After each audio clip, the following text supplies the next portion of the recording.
Professor Zalera Voss had studied 17 different species across the galaxy, but humans remained the most puzzling creature she had ever encountered. Standing in her pristine laboratory aboard the research vessel Quantum Dawn, she stared at the holographic displays showing human behavioral patterns from Earth.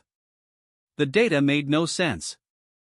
Her forearms moved gracefully as she manipulated the controls, her pale blue skin reflecting the soft glow of the screens.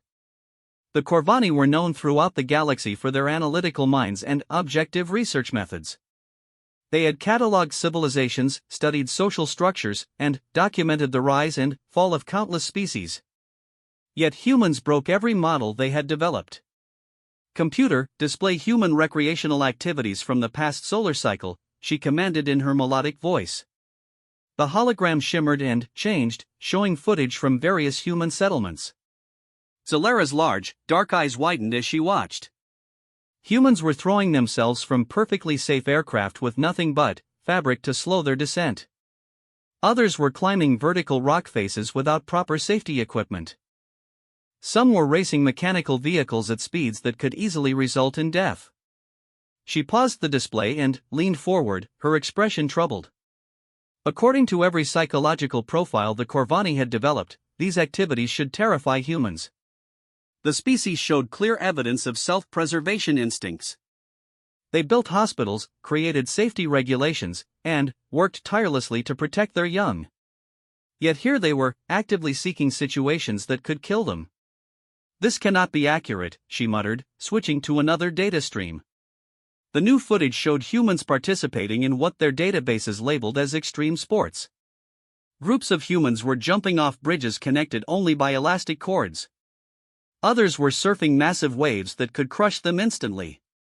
Most disturbing of all, some were participating in activities called cage diving, where they deliberately placed themselves near apex predators. Zalera's research assistant, a young Corvani named Thex, entered the laboratory carrying a data tablet. His movements were nervous, which was unusual for their species. Corvani prided themselves on emotional control. "Professor, I have completed the analysis you requested on human entertainment consumption," Thex announced, his voice carrying an undertone of concern. "Present your findings," Zalera replied, not taking her eyes off the display. Thex activated his tablet, and additional holographic screens appeared around them. "The data is disturbing, Professor. Humans consume massive amounts of fictional content depicting violence, disaster, and psychological trauma.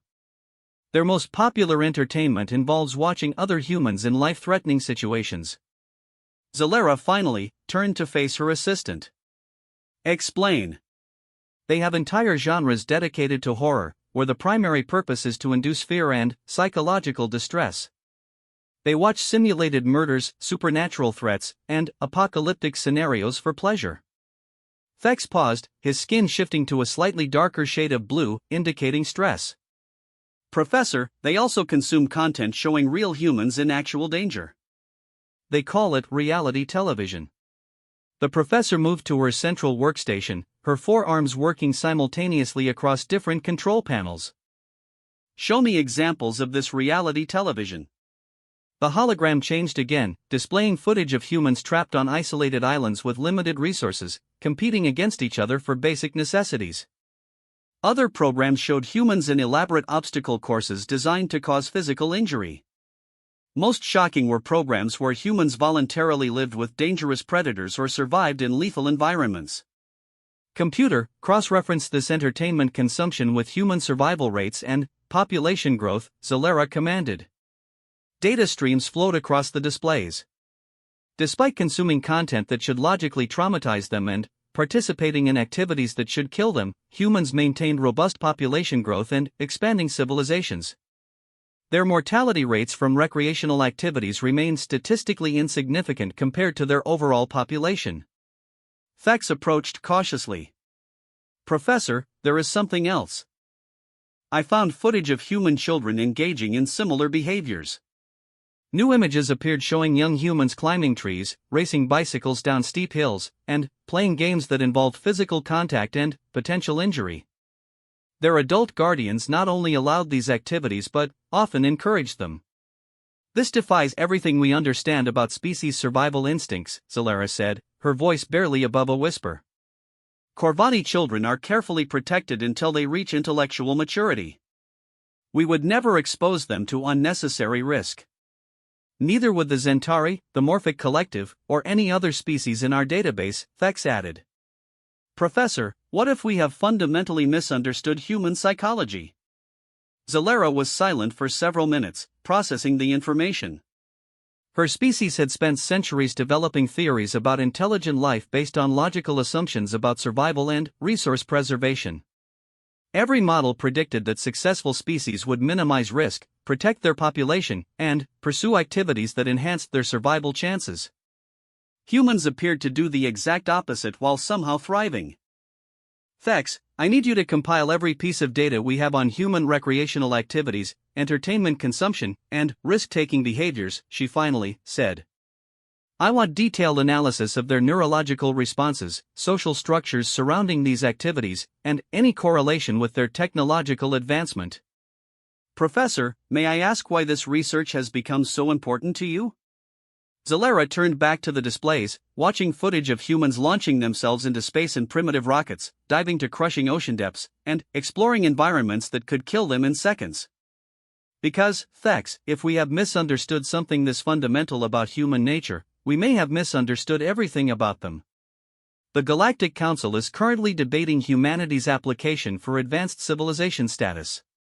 They base their decisions on our research models. She paused the display on an image of a human climbing a mountain peak in sub-zero temperatures, grinning broadly despite obvious physical distress. If our models are wrong, if humans are not the risk-averse, safety-seeking species we have classified them as, then, we need to completely reconsider their potential threat level to galactic stability. Thex's skin shifted to an even darker blue. Threat level, Professor? Think about it logically, Zalera continued.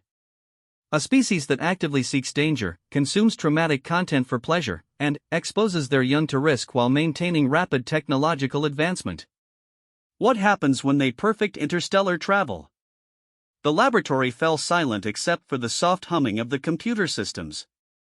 Both Corvani stared at the frozen image of the human climber, suddenly, seeing not a puzzling recreational activity, but evidence of something far more significant.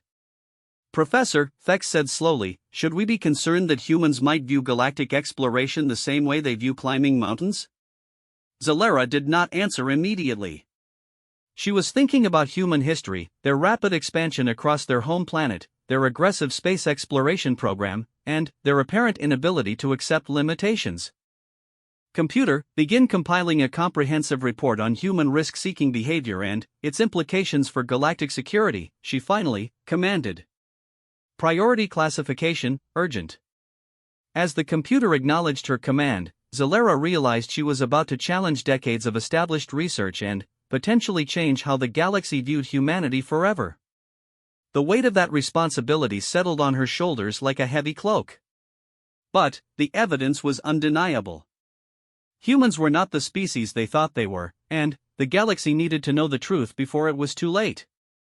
3 days later, Zalera's laboratory had transformed into a chaos of data streams, holographic displays, and emergency analysis protocols. She had not slept since beginning her investigation into human entertainment, and her normally pristine appearance showed signs of strain. Her research assistant Thex had called in additional support staff, but even with 5 Corvani working around the clock, they could barely process the overwhelming amount of evidence. Professor, you need to see this, called Dr. Nevin Marks, a senior researcher who had arrived from the Corvani homeworld specifically to assist with the investigation. His normally calm demeanor had cracked after reviewing human entertainment archives. Zalera approached his workstation, where dozens of holographic screens displayed various forms of human media. What have you discovered? I analyzed human fictional content from the past century, focusing on their most popular narratives, Dr. Marks explained, his forearms gesturing rapidly between displays. Professor, they do not create stories about peaceful coexistence or technological advancement. Their highest-rated content involves war, natural disasters, alien invasions, and apocalyptic scenarios.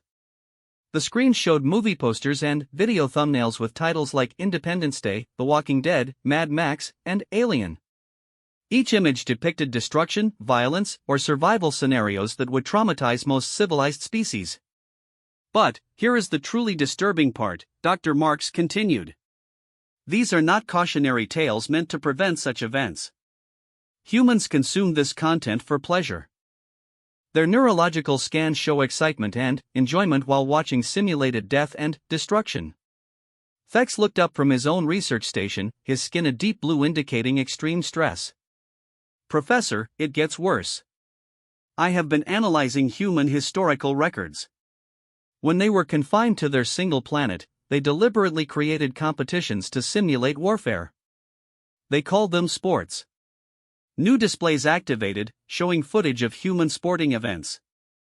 Groups of humans deliberately collided with each other at high speeds, fought in organized combat scenarios, and competed in activities designed to test their ability to endure physical punishment. Look at this, Thex said, highlighting specific footage. They developed a sport where the primary objective is to render your opponent unconscious through controlled violence. They call it boxing. Another sport involves repeated collisions between armored humans at dangerous speeds, called football. Dr. Marks switched his displays to show even more extreme examples. The humans have something called mixed martial arts where they combine multiple forms of combat into single competitions. The audience cheers when participants are injured. Zalera studied the footage carefully.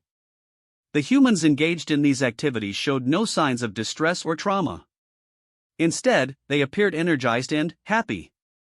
The audiences were equally enthusiastic, celebrating particularly violent moments with obvious joy. Computer, analyze human physiological responses during these recreational violence activities, she commanded. Data streams flowed across her personal display. Fascinating, she murmured. Their stress hormones decrease during these activities, while pleasure chemicals increase. They are literally programmed to enjoy controlled danger. A new voice joined the conversation as Dr. Zaira Pollen, the vessel's chief psychologist, entered the laboratory. Professor Voss, I have completed the psychological profile you requested on human behavior patterns. The results are unprecedented. Dr. Pollen activated a central holographic display showing complex brain scans and behavioral models. Humans possess what appears to be a unique neurological feature. When faced with danger or challenging situations, their brains release chemicals that enhance performance rather than triggering retreat responses. Explain the implications, Zalera said. Every other species we have studied shows predictable fear responses to life-threatening situations. Heart rate increases, stress hormones flood their system, and their primary impulse is to escape or avoid the threat. Dr. Pollen highlighted specific brain regions in the holographic scans. Humans experience the same initial fear response, but, then, their brains activate secondary systems that convert that fear into excitement and enhanced capability. Thex abandoned his workstation and approached the group. Are you saying humans are biologically designed to thrive in dangerous situations? More than that, Dr. Pollen replied. I believe they require dangerous situations to maintain optimal psychological health. Look at this data from human populations living in perfectly safe environments. The display changed to show medical records from secure human settlements. Humans living without any form of risk or challenge show increased rates of depression, anxiety, and self-destructive behaviors. Their immune systems weaken, their physical capabilities decline, and their psychological stability deteriorates. Dr. Marks pulled up additional research. That would explain their entertainment choices. If they cannot find real danger, they create simulated danger through media consumption. Professor, Dr. Pollen continued, I also analyzed human child rearing practices.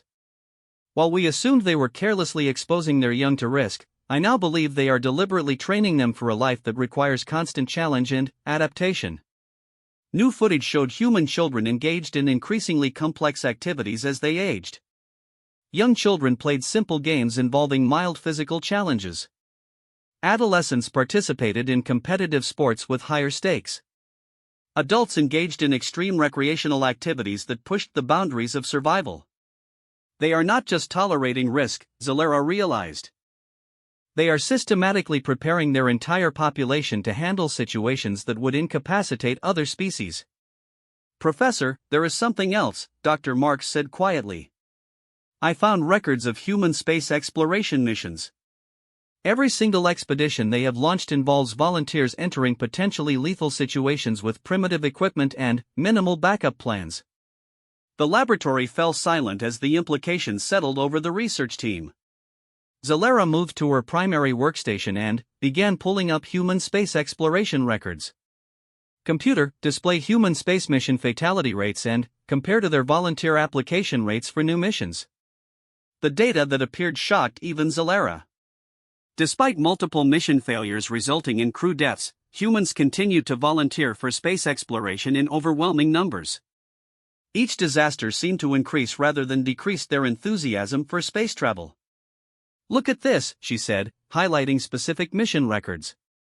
After the Apollo 1 fire killed 3 astronauts, human space program applications increased by 40%. After the Challenger disaster, they had more volunteers than they could process. Thex's skin had shifted to the darkest shade of blue any of them had ever seen. Professor, they are not just unafraid of death. They appear to be attracted to the possibility of death. No, Dr. Pollan corrected. They are attracted to the possibility of overcoming death. Every piece of evidence suggests they view mortality as a challenge to be conquered rather than a limitation to be accepted. Zalera stepped back from her workstation, her mind racing through the implications. Computer, project human expansion patterns based on current technological advancement and psychological profiles. A three-dimensional map appeared showing the galaxy with predicted human expansion routes. The projection was terrifying in its scope and speed. Based on their current development rate and their apparent inability to accept limitations, humans would spread across the galaxy in less than 5 centuries. Dr. Marks, what is the current status of humanity's application to the Galactic Council? Zalera asked. They are scheduled for final evaluation next month. The Council plans to grant them full membership and access to advanced spacefaring technology based on our previous reports classifying them as a peaceful, risk-averse species. The laboratory was silent except for the humming of computer systems processing endless streams of human data. Each member of the research team understood the magnitude of what they had discovered. Professor, Dr. Pollan said carefully, if we are correct about human psychology, giving them advanced space travel technology would be like handing weapons to a species that views the entire universe as an extreme sport. Zalera looked around at her team, seeing her own concerns reflected in their expressions. They had uncovered evidence that challenged everything the galaxy believed about humanity, and now they faced an impossible decision. Begin preparing a comprehensive report for immediate transmission to the Galactic Council, she finally commanded. Priority classification, critical threat assessment. As her team began working frantically to compile their findings, Zalera realized this research would either save the galaxy from a potential catastrophe or destroy her career by contradicting decades of established science. Either way, the universe was about to learn the truth about humanity. Dr. Zalera Voss stood before the assembled Galactic Council, her research team's findings compiled into the most comprehensive report she had ever prepared. The Great Chamber aboard the Council Station Harmony contained representatives from 47 different species, each one considered among the most advanced civilizations in the galaxy. The weight of their collective attention pressed down on her as she prepared to present evidence that would challenge everything they believed about humanity. High Chancellor Vordak of the Zentari Empire spoke first, his massive frame imposing even in the reduced gravity of the chamber. Professor Voss, we have reviewed your urgent request for an emergency session. You claim to have discovered critical information regarding humanity's application for advanced civilization status. Present your evidence. Zalera activated her presentation system, and holographic displays appeared throughout the chamber. Honored council members, my research team has uncovered evidence that our fundamental understanding of human psychology and behavior has been catastrophically incorrect. Murmurs echoed through the chamber as representatives from various species exchanged concerned glances. The council had relied on Corvani research for centuries to evaluate potential new members. Computer, display human recreational activities, category, extreme sports, Zalera commanded. The holographic displays filled with footage of humans engaging in activities that visibly disturbed many council members. Humans were shown jumping from aircraft, climbing vertical surfaces without safety equipment, and deliberately placing themselves in situations that could result in immediate death.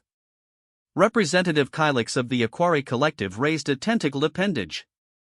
Professor Voss, surely this represents a small subset of their population? Perhaps individuals with psychological disorders? Computer, display participation statistics for high-risk recreational activities among human populations, Zalera replied. New data appeared showing that over 60% of humans regularly participated in activities classified as dangerous, with participation rates increasing in younger demographics. This cannot be accurate, declared Senator Morris of the Crystalline Confederacy. No rational species would voluntarily expose such a large percentage of their population to unnecessary risk. Thex, standing at a secondary control panel, activated additional displays.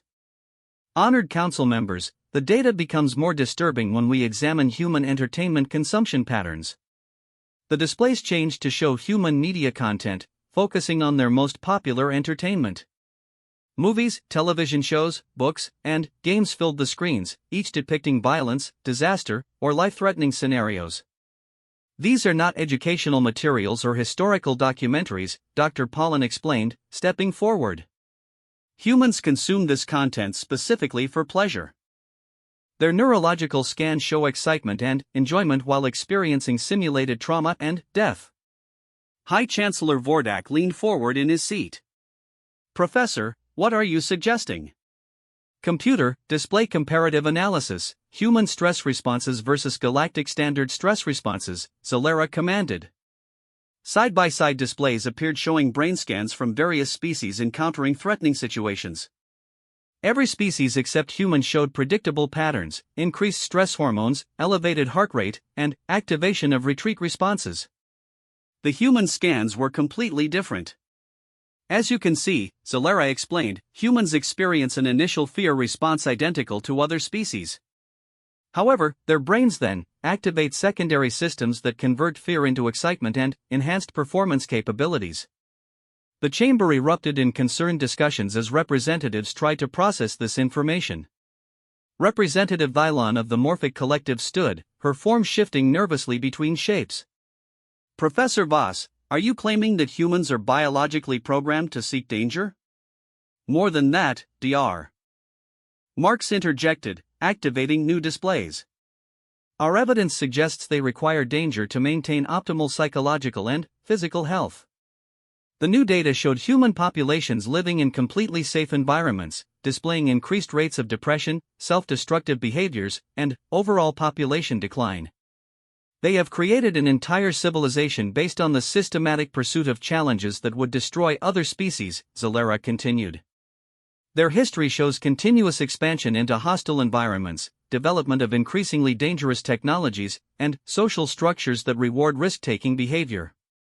Senator Morris's crystalline form flickered with agitation. This is impossible. How could such a species achieve technological advancement without destroying itself? Computer, display human technological development timeline correlated with major disasters and conflicts, Zalera said. The holographic display showed a stunning pattern. Every major technological leap in human history coincided with or immediately followed catastrophic events. Wars, natural disasters, and near-extinction events appeared to accelerate rather than hinder human advancement. They do not learn to avoid danger, Dr. Pollan explained. They learn to overcome it. Each challenge they face makes them more capable of handling greater challenges. Representative Kylix's appendages writhed in distress. Professor, if your analysis is correct, what happens when humans achieve interstellar travel capabilities? Zalera activated her final display, a projection of human expansion patterns based on their current psychological profiles and technological advancement rates. The galaxy map showed human settlements spreading across star systems at an unprecedented rate, with expansion accelerating over time rather than slowing down. Based on our analysis, Zalera said quietly, humans will view the entire galaxy as their next extreme sport. The chamber fell completely silent. Every representative stared at the projection, understanding the implications of what they were seeing. High Chancellor Vordak finally spoke, his voice carefully controlled. Professor Voss, are you recommending that we deny humanity's application for advanced civilization status?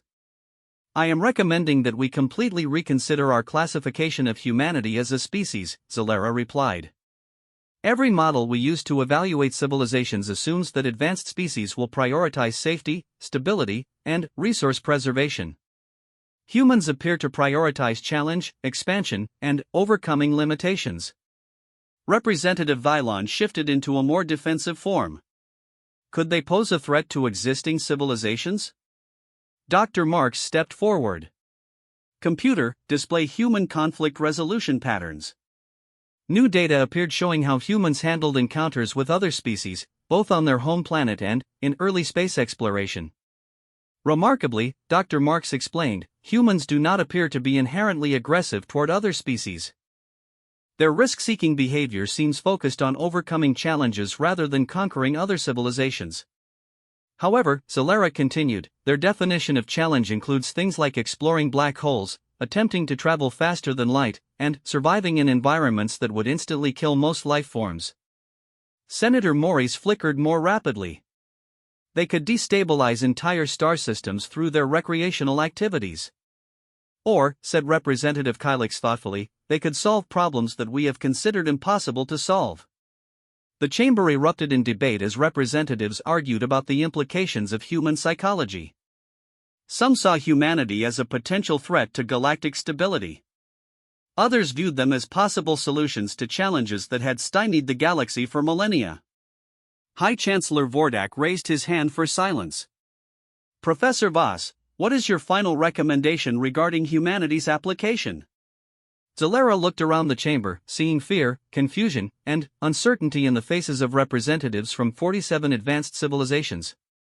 She thought about the footage of humans climbing mountains, diving into oceans, and launching themselves into space with primitive equipment and enormous enthusiasm.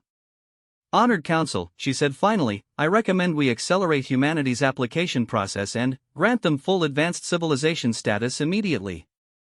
The chamber exploded in shocked protests, but Zalera continued speaking over the noise. If we deny them advanced technology, they will develop it themselves within decades. If we try to contain them, they will view containment as a challenge to overcome. If we attempt to limit their expansion, we will only make space exploration more appealing to them. She paused, letting her words sink in. Our only chance of maintaining any influence over human expansion is to guide it from the beginning. We need to become their partners in exploration rather than their obstacles.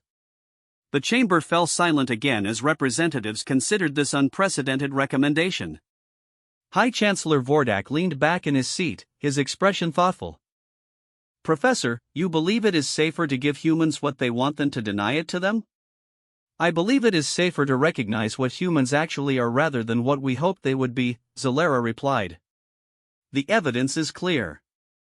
Humans are not going to conform to our models of civilized behavior. The question is whether we adapt to their nature or ignore it until it becomes a problem we can no longer contain. As the Council prepared to vote on humanity's future, Zalera realized she had just recommended the most radical decision in galactic history. For the first time ever, the galaxy would have to accommodate a species that viewed the universe itself as an extreme sport. The vote would determine whether this accommodation happened peacefully or through conflict. 6 months after the Council vote, Professor Zalera Voss sat in her personal quarters aboard the research vessel Quantum Dawn, staring at the resignation letter displayed on her computer screen. The document represented the end of her 40-year career in xenological research, but she could not bring herself to regret the decisions that had led to this moment. The Galactic Council had voted to grant humanity advanced civilization status, but the margin had been narrow and the aftermath had been explosive. 3 member species had withdrawn from the Council in protest, claiming that Zalera's research was flawed and that humanity represented an unacceptable risk to galactic stability. Her door chimed, and Thex entered carrying a data tablet and wearing an expression of barely contained excitement. Professor, you need to see this, he said, activating his tablet to display the latest reports from human space exploration missions. Holographic displays filled her quarters showing footage from the past 6 months of human activity since receiving access to advanced space travel technology. Zalera expected to see the catastrophic expansion patterns her critics had predicted. Instead, she found something entirely different. Computer, display human exploration mission success rates since receiving advanced technology, she commanded. The data that appeared was remarkable. Humans had successfully established research stations in environments previously considered impossible to explore. They had made contact with 3 previously unknown species in distant sectors of the galaxy. Most significantly, they had solved several long-standing scientific problems that had puzzled the galactic community for centuries. "Show me the recent discovery regarding the Vortex Nebula," Zalera requested.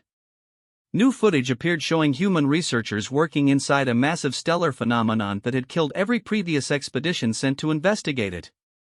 The humans had not only survived the environment but had discovered the source of the nebula's unique properties. Professor Thex said, his excitement evident, they found a way to harness the nebula's energy output. The technology could revolutionize power generation for every species in the galaxy. Zalera studied the footage carefully. The human researchers showed the same enthusiasm and excitement she had observed in their recreational activities. They were not just surviving in the deadly environment, they were thriving in it.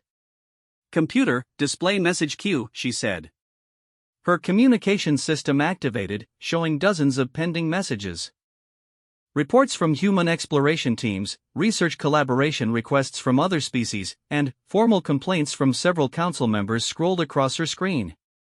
She selected a message from Captain Sarah Chen of the human exploration vessel Endeavour. The holographic image of a middle-aged human woman appeared, her face bearing the confident smile Zalera had learned to associate with humans facing dangerous challenges. "Professor Voss, I wanted to thank you personally for your recommendation to the Council. Your research gave us the opportunity to prove what we have always believed about ourselves. We are not a threat to the galaxy. We are the galaxy's solution to impossible problems." The message continued with Captain Chen showing footage from inside a collapsing star system where human crews were successfully evacuating endangered species using techniques that should have been theoretically impossible. "We have discovered that what other species call impossible is what we call Tuesday," Captain Chen concluded with obvious amusement. "We look forward to working with the galactic community to explore the universe's most challenging mysteries." Thex activated additional displays showing more examples of human achievements. They had successfully navigated unstable wormholes, established colonies on planets with hostile atmospheres, and developed new technologies by experimenting in conditions that terrified other species. "Professor, look at this," Thex said, highlighting a specific report. "The humans have volunteered to investigate the dark sector anomalies that have been consuming star systems for the past 1,000 years. Zalera felt her heart skip a beat. The dark sector represented the greatest mystery and most dangerous phenomenon in known space. Every species that had attempted to study it had been destroyed or driven insane by the experience. "Computer, display human proposal for dark sector investigation." The proposal that appeared was typically human in its approach. Rather than trying to study the anomalies from a safe distance, they planned to send volunteers directly into the affected systems to gather data firsthand. The proposal included detailed plans for surviving conditions that had previously been considered automatically lethal. They have already received over 10,000 volunteer applications for a mission that has a projected survival rate of less than 20%, Thex noted with amazement. Zalera's door chimed again, and Dr. Pollen entered looking troubled. "Professor, I have received a formal inquiry from the Corvani Science Council. They are demanding a full review of your research methods and conclusions." "Show me," Zalera said. Dr. Pollen activated her own data tablet, displaying an official communication from their homeworld. The document accused Zalera of conducting biased research, making unsupported conclusions, and potentially endangering galactic stability through her recommendations. "They want you to return to Corvin immediately for a formal hearing," Dr. Pollen explained. "Professor, they could strip you of your research credentials and ban you from conducting future xenological studies." Zalera read through the formal charges, recognizing the political pressure behind them. Several species that had opposed humanity's advancement were demanding accountability for what they saw as a catastrophic decision. "Computer, display latest reports on human integration with galactic civilization," she commanded. New data streams showed humans working alongside other species on collaborative research projects, sharing their unique technologies, and serving as volunteers for missions that other species considered too dangerous to attempt. "Professor," Thex said quietly, "the humans have saved more lives in the past 6 months than any other species has saved in the past decade." Zalera nodded, unsurprised. Her research had predicted that humans would view the galaxy's most dangerous challenges as opportunities rather than threats. What she had not anticipated was how quickly other species would begin to depend on human willingness to face those challenges. "Computer, finalize resignation letter and prepare for transmission to the Corvani Science Council," she commanded. Both Thex and Dr. Pollen protested immediately, but Zalera raised a hand for silence. "The letter explains that I am resigning to accept a position as senior advisor to the Human Exploration Council," she said. "Captain Chen has offered me the opportunity to observe human exploration missions firsthand and document their methods for the galactic community." She stood and moved to the large viewport in her quarters, looking out at the stars that humans were already racing to explore. "My research was correct, but it was also incomplete," she continued. "I documented what humans are, but I failed to understand what that means for the rest of us. They are not just a species that seeks danger. They are a species that transforms danger into opportunity." The resignation letter appeared on screen, ready for transmission.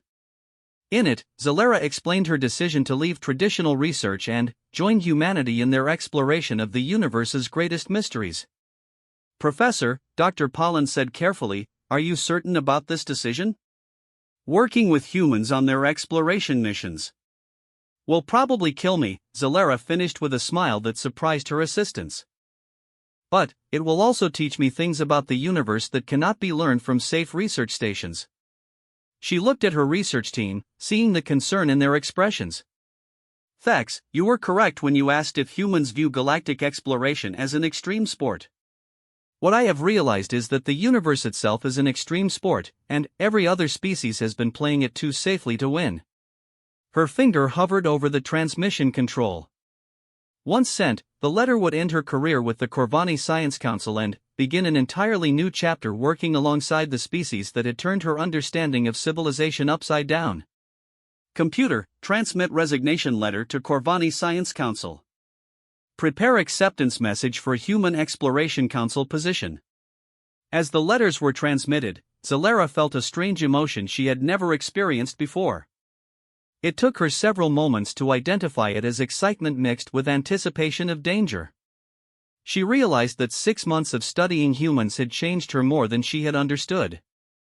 For the first time in her life, she was looking forward to facing the unknown rather than analyzing it from a distance. "Professor," Thex asked, "what should we tell the council when they demand to know why you resigned?" Zalera turned from the viewport, her expression showing a confidence that seemed almost human in its intensity. "Tell them that I resigned because I discovered that the most important discoveries in the universe cannot be made by species that are afraid to get their hands dirty," she said. "And tell them that if they want to understand what humans are really capable of, they need to stop observing them and start joining them." 3 days later, Professor Zalera Voss boarded the human exploration vessel Endeavour for a mission to investigate quantum anomalies in an unstable star system. Her resignation had sent shockwaves through the galactic scientific community, but she no longer cared about the politics of research. As the Endeavour prepared to jump to light speed, Zalera realized that her study of human entertainment had taught her the most important lesson of her career: sometimes the best way to understand a species is to become like them. The stars ahead held dangers that could kill her, mysteries that could drive her insane, and discoveries that could change everything the galaxy believed about the universe. For the first time in her life, Zalera Voss could hardly wait to find out what happened next.